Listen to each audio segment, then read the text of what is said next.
Hello everyone, my name is Inma and this is the second video out of 4 in which I'll be covering my techniques to work on an illustration from scratch. On the previous video we saw how to design a character and work on the sketch. On this one we will focus on the following. The benefits of vector layers.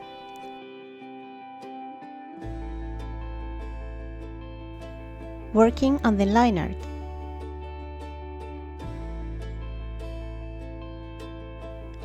Applying base color. Editing the look of the Lineart.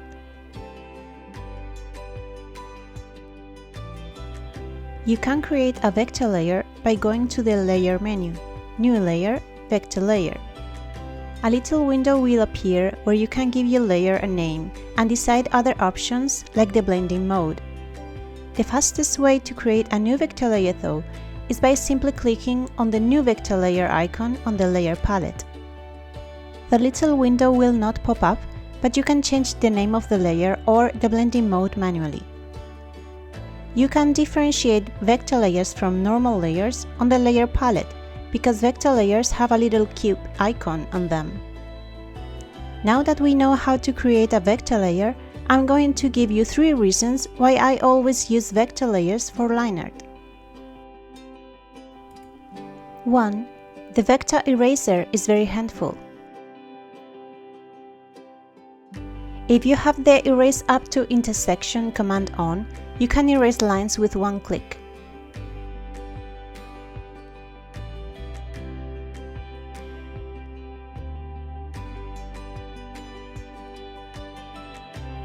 2. Moving lines around. Using the Pinch Vector Line tool, you can move lines when the direction is slightly off.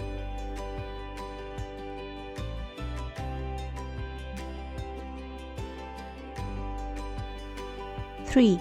You can thicken or narrow your lines using the Adjust Line Width tool.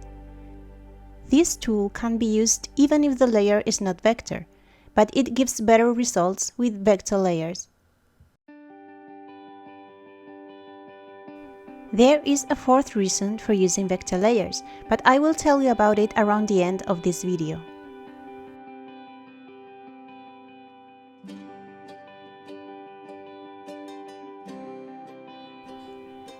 The first thing I do now is to close the folder that contains all the sketch layers and to lower the opacity of that folder to 5% on the layer palette.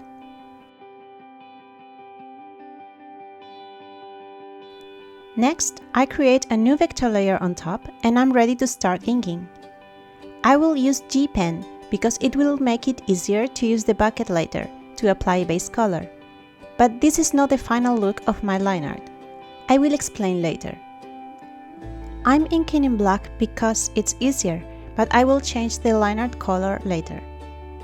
I always make sure that the secondary color is not white, so that I won't use it by mistake, because the background is white and I wouldn't realize if I did. On vector layers, try not to use the transparent color to erase lines. It can cause trouble later if you want to edit the Lineart in some way. If you want to erase a line, use the vector eraser we used on the first section of this video. Depending on your style of inking, you might need to edit the stabilization function so as to prevent shaky lines. I ink with short strokes and I don't mind if my Lineart looks a bit messy here and there, so I have the stabilization function set to 13.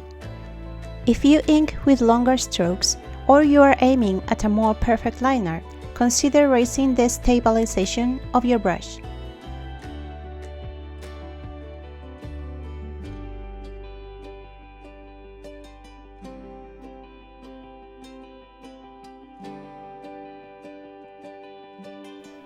I left the inking on some details for the end because I'm going to do them on different layers. First, I make a new vector layer for the ribbon around her neck. I'm using red to ink it so that I can easily see what I'm doing.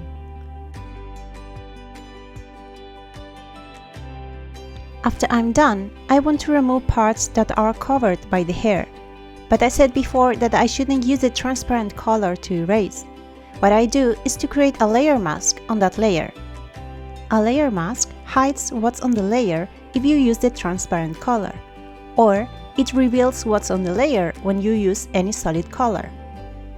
It hides or reveals, but it never truly erases anything.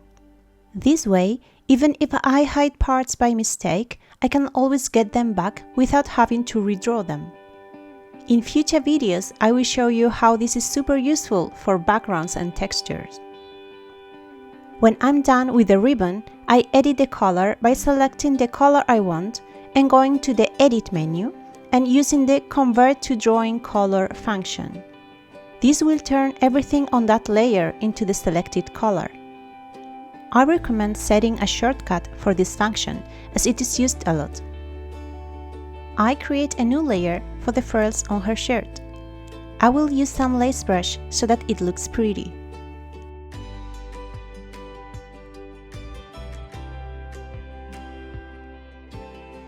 Same as with the ribbon, I hide the parts I don't want with a layer mask. I lower the opacity of the layer for a moment so that I can see better where I need to erase. To finish the inking, I will edit the thickness of some parts using the Adjust Line Width tool.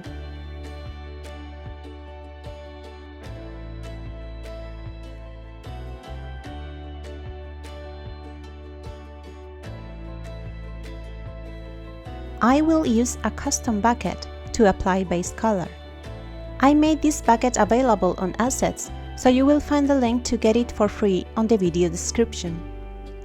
What my bucket does is to expand the color under the Lineart and to treat some gaps as closed areas, so that I can apply it more easily.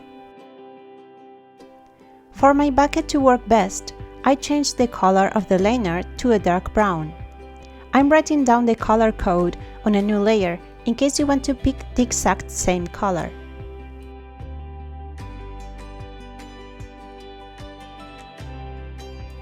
I will put all the Lineart layers into a folder, and I will set the blending mode of that folder to multiply. I will also set that folder as the reference layer using the little lighthouse icon on the layer palette. This step is necessary because my bucket is set to only take the reference layer into account. To apply base color, I will separate each element into a different layer, so that they are easier to shade later. I will end up with tons of layers by the time I finish this illustration, so I put each element into a folder, so as to keep the layer palette as clean as possible. No matter what color I want an element to have, I always start by painting it with a dark green. I use this color because it's easy for me to see if I'm leaving any blank dots and such, but you can use any color you feel comfortable with.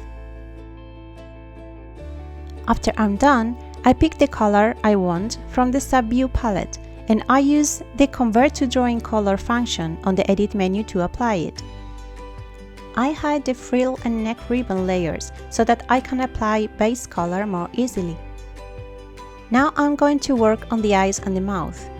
I paint them both on the same layer, but I have a policy of never having two different colors on the same base layer, because I want to be able to use the Convert to Drawing Color function anytime without having to worry about changing colors I don't want to change.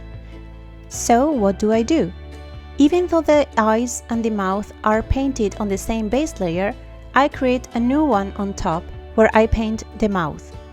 Then I click on the Clip to Layer Below icon on the layer palette. With this, only the parts of the layer that are drawn over the lower layer can be seen. Everything else is hidden from view. You can activate or deactivate the Clip to Layer Below function anytime. Like layer masks, nothing is erased, just hidden from view. I will proceed to working on the rest of the elements using the same technique.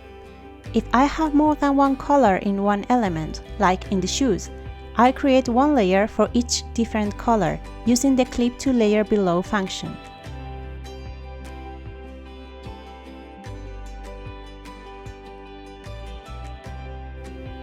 My top layer is usually the hair, but for the rest of the elements, I normally start coloring from darkest to lightest, so I will leave the coat and the tights for the end.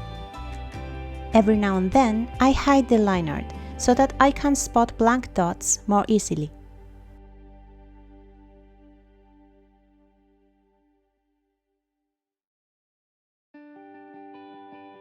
For the white parts of the eyes, sometimes I like to blur the lower part and erase part of it with the airbrush.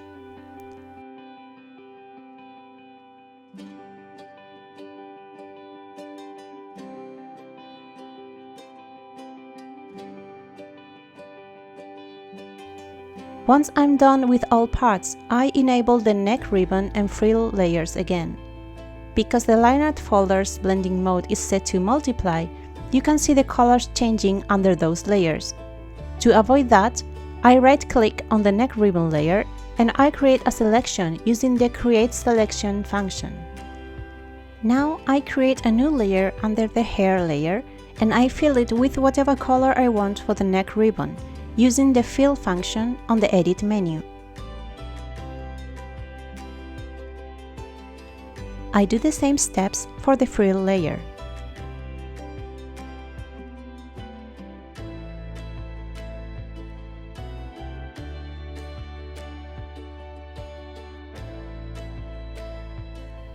Do you remember I told you at the beginning of this video that there was a fourth reason to use vector layers? I'm going to explain it now.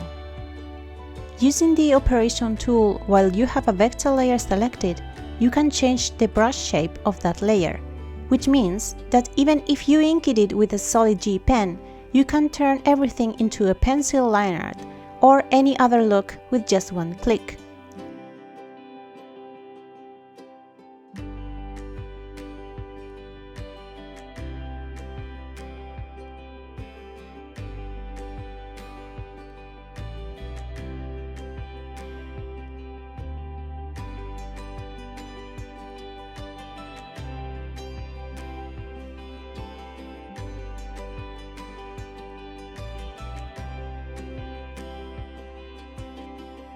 I select a rough pen look for my Lineart. The lines look a bit too thin with this new brush, but I can change that by editing the number on the brush size option right on top of brush shape. I will apply the same brush shape to the neck ribbon, but not to the frill on her shirt. If I try to edit that one, all I will get is a thick line. This is because this function doesn't take into account the shape of the lines you see, but the paths you took to make them. This is very useful, right? But in order to use different brush shapes, you have to register them. Let's see how to do it. I pick a random brush I haven't registered before, and I click on the little wench icon at the bottom of the Tool Property palette. This will open a new window with more options. I go to the Brush Shape menu and click on the Register to Preset button. Now the shape of that brush is added to the list and I can choose it anytime I want.